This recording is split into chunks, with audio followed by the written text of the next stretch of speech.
Today, we're diving into one of the most talked about street fighters to hit the UK scene, the Honda CB1000 Hornet SP54, a machine that perfectly blends British craftsmanship with Japanese precision.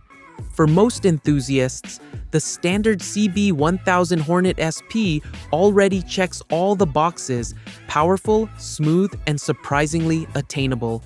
But that didn't stop two names in the UK motorcycle world from asking, how can we make it even better? That question led to a collaboration between Guy Willison's 5.4 motorcycles and Doble motorcycles of Colston, London. The results? A limited edition masterpiece that takes the Hornet SP to an entirely new level. Only 54 units of this handcrafted beauty will ever be built.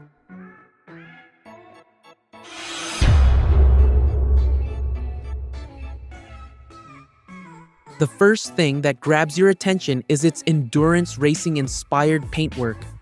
A striking combination of candy red, blue, and pearl white.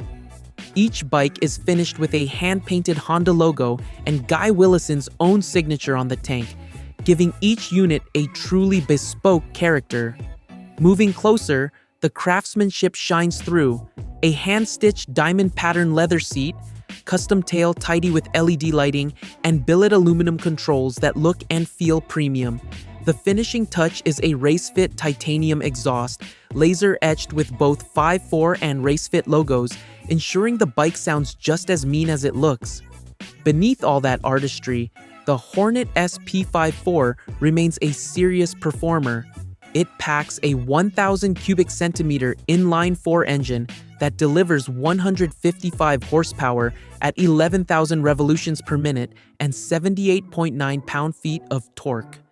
Braking performance is courtesy of Brembo Stylema calipers paired with dual 310mm front discs, while a Nissan rear brake ensures confidence in every corner.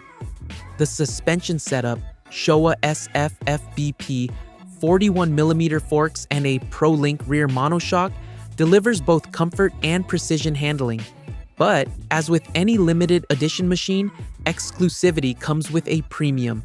The CB1000 Hornet SP54 is sold exclusively through Doble Motorcycles for £15,454, or roughly $20,800 US, almost double the cost of the base model. So, is it worth it?